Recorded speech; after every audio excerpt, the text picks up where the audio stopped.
오늘은 바벨론에 대한 심판 예언 첫 번째 말씀을 상고합니다. 바벨론에 대한 심판 예언. 지금 우리가 여러 나라들을 이제 하나님 심판하신다고 예언했는데, 이 성경의 순서로 말하면 이 바벨론이 제일 첫 번째였어요. 지금 이사야 13장 이제 첫 번째였는데, 지금 연대기 성경에서는 제일 뒤에다가 놨어요. 앞에 8나라를 심판하고, 이제 제일 먼저 아수르를 심판하고, 그 이외의 나라들, 8나라들을 심판 예언하고, 지금 제일 뒤에다 바벨론을 놨어요. 그 이유는 뭐냐면, 이제 연대기 성경의 특징은 그야말로 연대순이에요. 역사가 진행된 순. 그래서 그 여러 나라의 멸망이 사실상 제일 뒤에 일어난 나라가 바벨론이에요. 앞에 있는 나라들이 이제 멸망하는 것은 이 아수르 제국이 강해져 가지고 주변 나라들을 멸망시켰거든요. 그래서 이스라엘도 멸망하고 블레셋도 멸망하고 모압도 멸망하고 이렇게 쭉 진행이 됐는데, 그러면 정작 그 제국 아수르를 누가 멸망시켰느냐? 바벨론이 멸망시켰어요. 그래서 지금 예언된 나라들 중에는 최종 바벨론이 다 멸망을 시켰는데, 그 바벨론이 오늘 본문 이 하반절 17절 이하에 보면 메대 사람을 통해서 멸망시킨다. 이 바벨론도 멸망한다는 거예요. 근데 이 메대 사람이 누구냐면, 이 고레스라고 하는 왕이 메대와 파사라는 두 나라를 연합해가지고 이제 나중에 그 나라가 페르시아가 돼요. 그 페르시아 나라는 지금의 이란 지역이에요. 이란 지역. 그리고 이 바벨론은 지금의 이라크 지역이에요. 그들이 다 한 번씩 이 세계의 패권을 잡았던 제국들이에요. 순서로 보면 이제 바벨론이 두 번째 제국이 되고, 그 다음 메데 파사, 페르시아가 세 번째 제국이 되는 거예요. 그 과정을 지금 이사야가 예언하고 있는데, 이 바벨론이 이 멸망하는 것은 200년 후에 지금 이사야의 예언의 그 날이 오는 과정은 200년 후예요. 그런데 그 바벨론이 멸망하고 지금 이름도 전혀 몰랐던 메대가 그 나라를 심판하게 하신다는 거. 그러니까 예언이라는 것이 우리가 생각하듯이 그렇게 짧은 어느 미래를 얘기한 게 아니고, 그래 먼 미래 200여 년 후에 있을 얘기를 지금 하고 있다는 거예요. 그런데 더 놀라운 것은 예언은 2중 3중에 이러한 뜻이 있어서 이게 바로 종말 예언이에요. 계시록에도 보면 14장 18장 같은 데 보면 말년에 그 세계 끝에 바벨론이 멸망당한다, 그런 말씀을 하고 있어요. 그렇기 때문에 이 바벨이라는 것은 역사의 시초부터 역사의 말까지 나오는 단어예요. 창세기 10장에 인류가 제일 먼저 문명을 이룬 것이 신할 땅이라고 그랬죠. 그게 지금 이 바벨론 제국의 그 본류예요. 지금의 이라크 지역. 그 땅에 니무롯이라고 하는 사람이 나라를 건설했다는 거예요. 그리고 바벨탑을 쌓았어요. 우리 사람들이 다 뭉쳐서 여기서 낙원을 이루어보자. 하나님 흩으셨다고 그랬잖아요. 그래서 바벨이라는 말이 흩는다는 뜻이 된 거예요. 그러나 본래 사람들이 세우고자 하는 그 바벨론이라는 말은 신들의 문이라는 뜻이에요. 그러니까 그만큼 사람이 신이 되고 그 신들이 세우는 그 아름다운 낙원을 표현하는 거예요. 그런데 왜 그렇게 목표는 낙원이고 좋은데 왜 그들이 하나님이 심판하시느냐? 바로 배후에서 사탄이 사람들을 꼬드겨서 하나님 없는 사람의 세계를 만들으라고 자꾸 부추기는 거예요. 그리고 그 뒤에 사탄이 군림하는 거예요. 사람들이 온갖 세상을 지금 문명을 일으키잖아요. 그런데 아름다운 세상이 만들어지질 않고 반대로 점점 악하고 더럽고 타락하는 세상이 되잖아요. 왜 그래요? 겉은 대단히 훌륭해 보이는데 그 속은 사탄이 계속 시켜서 만드는 세상이기 때문에 사람들이 점점 추악하고 점점 망할 수밖에 없는 세상을 만드는 거예요. 그게 바벨론이라는 거예요.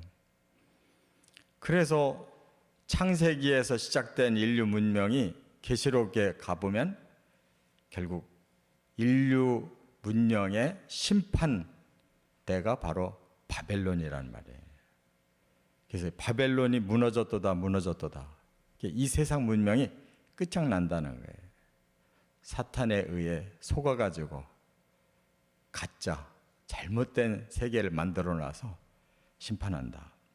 바로 이러한 배경을 가지고 이 바벨론 예언이 돼 있기 때문에 2중 3중으로 200년 후 문제가 아니라 인류 종말의 문제까지를 다 다루고 있어요. 그래서 이제 오늘은 그 200년 후에 근접하는 얘기지만 내일 말씀은 그야말로 사탄, 창조 이전에 있었던 사탄으로부터 그 사탄이 세운 세계를 하나님이 심판하신다고 하는 아주 더 깊은 궁극적인 바벨론 심판을 다음 장에 말씀하고 있는 거예요. 그래서 사탄론을 우리가 공부하려면 바로 내일 상고할 이사야 14장이 사탄론의 핵심이에요. 그리고 에스겔서 28장이 사탄론의 핵심이에요. 이사야 14장과 에스겔서 28장을 연구해야 사탄이 누군지를 알 수 있어요.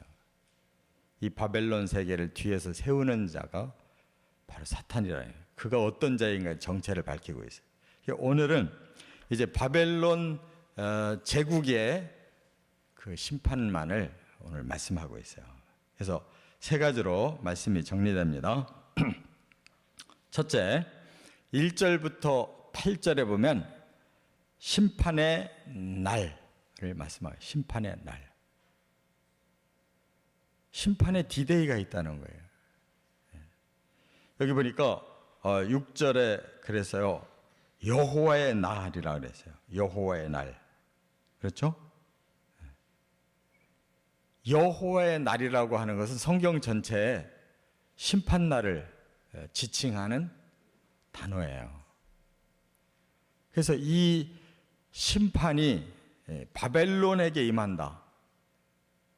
이거는 사람들이 볼 때는 있을 수 없는 일이잖아요. 왜냐하면 바벨론이 그 시대를 전부 정복하고 통치하던 그런 막강한 나라인데 하나님께서 하루를 정해놨는데 그 바벨론을 멸하는 날이라고 이렇게 말씀을 했어요.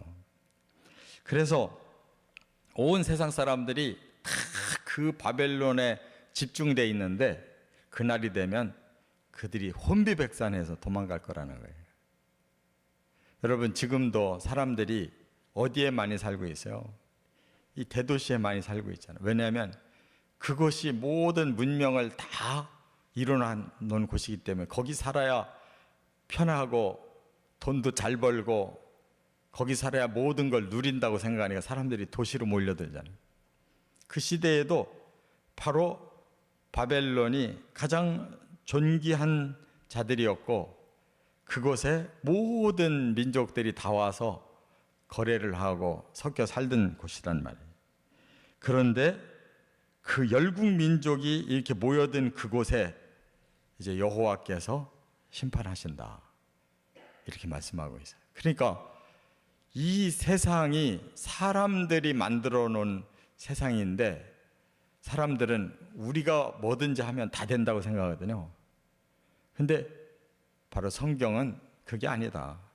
사람이 제 아무리 문명을 이루고 제 아무리 많은 사람들이 모여서 뭔가를 하려 할지라도 하나님이 정하신 심판을, 그 디데이를 두시면 반드시 이 세상은 망하는 것이다 를 말씀하고 있는 거예요.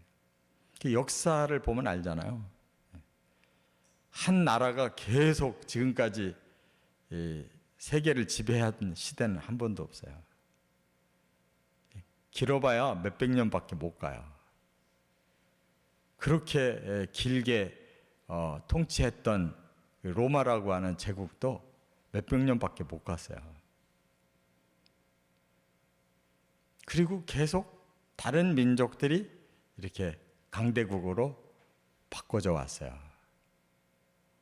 하나님께서 역사를 주관해 가지고 계시다, 그런 뜻을 믿으시기 바랍니다.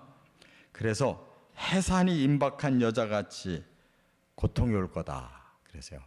그러니까 이 해산이라는 것은 디데이가 있는 거예요. 반드시 그 아이가 생산이 되려면 반드시 고통하는 날이 오잖아요. 그러니까 하나님이 그걸 얼마나 잘 표현하셨는지 몰라요. 해산의 고통은 과정이지 목표가 아니잖아요. 중요한 건 아이를 생산해내는 게 중요하잖아요. 그러니까 하나님의 목표는 사람을 제대로 생산해내기를 원하는데 그 과정에서 사탄이 개입해서 혼탁하게 만들어 놨기 때문에 그 고통을 주신 거잖아요. 그러나 하나님 목표는 여전히 사람에게 있어요. 온전한 사람을 생산하려고 하는데 목표가 있어요. 과정이 잘못됐기 때문에 하나님은 심판하는 날을 두시고 해산의 고통을 주시는 것이다. 깨달아야 될 줄 믿습니다. 두 번째, 9절부터 16절까지는 심판의 이유를 말씀해요. 심판의 이유. 왜 괜히 심판하느냐? 아니라는 거예요. 분명하게 하나님이 지적하시는 심판의 이유. 11절에 보면, 한번 11절 보세요. 다 같이 읽겠습니다. 내가 세상의 악과 악인이 죄를 벌하며 교만한 자의 오만을 끊으며 강포한 자의 거만을 낮출 것이며. 이 세상의 악을 하나님이 심판하기 위해서라는 거예요. 이 세상이라는 말은 온 세계, 사람들이 살고 있는 모든 세계를 다 말해요. 거기에 악이 너무 가득한 거예요. 그러니까 뭐 어느 나라 사람 할 것 없이 그냥 모든 사람은 다 같은 존재예요. 왜냐하면 아담에게서부터 출발했고 사탄에 속아서 저주받은 상태에서 출발했기 때문에 모든 이 세상에 인류가 사는 곳은 다 똑같은 악이 있어요. 그리고 그들이 저질러 놓은 죄가 있다. 죄. 악을 사람들이 마음에 품고 행동하면 이제 죄가 벌어지는 거잖아요. 그 속에 악이 있고 그 악이 발동하면 죄가 나온다. 그 죄의 현장이 바로 오만한 자의 교만과 오만을 끊으시겠다 그랬어요. 사람들이 한없이 교만해, 한없이 오만을 떨어요. 또 한없이 강포해요. 강포라는 말은 폭력 세상이라는 거예요. 뭐든지 힘으로 밀어붙여서 그걸 억지로 얻으려고 그래요, 세상은. 그래서 끊임없이 타인을 해쳐요. 그게 세상이에요. 그래서 권세 잡으려고 그러고, 그래서 명예를 얻으려고 그러고, 그래서 부를 축적하려고 하는 거예요. 다 자기를 위해서 남을 해치면서라도 그걸 누리려고 그래요. 그렇기 때문에 그것을 낮출 것이다. 그 거만을 낮출 것이다. 이게 하나님의 뜻이에요. 세상이 왜 심판받느냐? 사람들이 악해서, 죄를 저질러서 한없이 교만하고 오만하고 강포한 세상을 만들어서 그걸 하나님 정리하시려고 한다. 이렇게 말씀했어요. 그렇기 때문에 그 환란이 얼마나 심하냐면 이 땅의 것으로만 그치는 게 아니에요. 여기 10절에 보면 하늘의 별들과 별무리가 그 빛을 내지 아니하며 해가 돋아도 어두우며 달이 그 빛을 비추지 아니할 것이로다. 이게 계시록에도 똑같은 말씀이 나와요. 그러니까 왜 이 세상이 이렇게 환란이 터지느냐? 해와 달과 별을 왜 만드셨어요? 사람을 위해 만드셨잖아요. 지구를 왜 만드셨어요? 사람을 위해 만드셨어요. 근데 이 모든 환경이 사람들이 악하고 죄짓고 온갖 해를 끼치니까 하나님이 그 사람들을 두고 볼 수가 없는 거예요. 사람들을 심판하려니까 사람을 위해 주셨던 자연도 다 심판을 받는 거예요. 해, 달, 별이 죄를 져서가 아니고 지구가 죄를 져서가 아니라 바로 그걸 선물로 받은 사람이 죄져가지고 사람이 선물을 누릴 자격이 없어진 거예요. 탑하게 되는 거예요.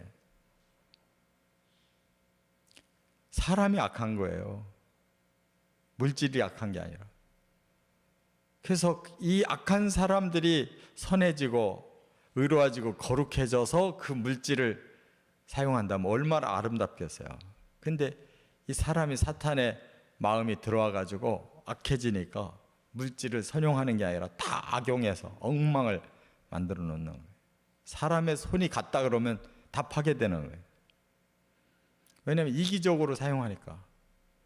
자기만 그냥 그걸 이용하면 끝나는 거예요. 딴 사람 이용하든지 말든지 파괴되든지 말든지 상관이 없어요. 세상 논리가 다 그래요.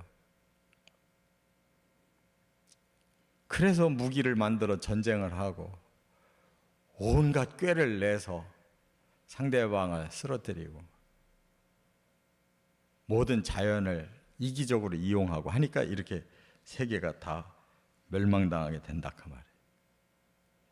그래서 심판의 이유를 알아야 돼요. 우리 죄 때문에 그런 거예요. 세 번째, 17절부터 22절까지 보면 심판의 결과를 말씀을 했는데 여기 본문에 보니까 19절에 뭐라고 그랬어요? 뭐같이 되게 한다? 소돔과 고모라 같이 되게 한다. 심판의 결과는 완전한 멸망이에요. 소돔과 고모라가 어디에 나오는 얘기예요? 바로 창세기에 나오잖아요. 그 창세기에서 하나님 심판을 이미 보여줬어요. 소돔과 고모라는 불과 유황을 하늘에서 쏟아가지고 그 땅을 완전히 초토화시켜버렸어요.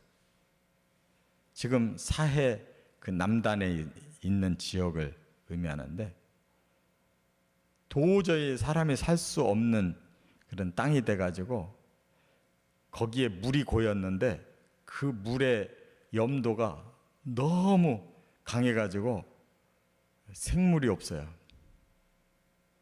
그냥 사람이 들어가면 둥둥 떠버려요. 그냥 완전히 소금물이 그냥 바닥도 뭐 그 주변도 전부 소금 덩어리.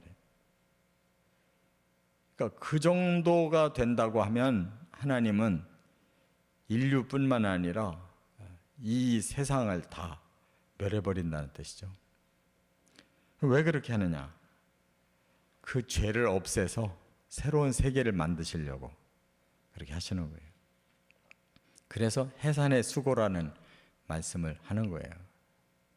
해산은 힘들어도 그 수고 후에는 새로운 생명이 나오는 것처럼 하나님은 기필코 하나님이 원하셨던 사람을 만들어내고 그 사람들을 축복할 세상을 다시 완성하기를 원하셔요. 그래서 천년왕국이 오는 거고 천국이 만들어지는 거예요. 그러니까 우리는 하나님의 그 깊으신 사랑을 깨닫고 이 잘못된 이 죄의 과정을 우리는 해결하지 않으면 안 된다는 거. 그걸 끝장내야 하나님이 원하셨던 그 아름다운 의롭고 선하고 거룩한 세계가 완전하게 이루어진다는 거. 우리 마음도 그렇게 변화를 시켜가야 된다는 거. 깨닫고 살아가시기를 주의 이름으로 축원합니다.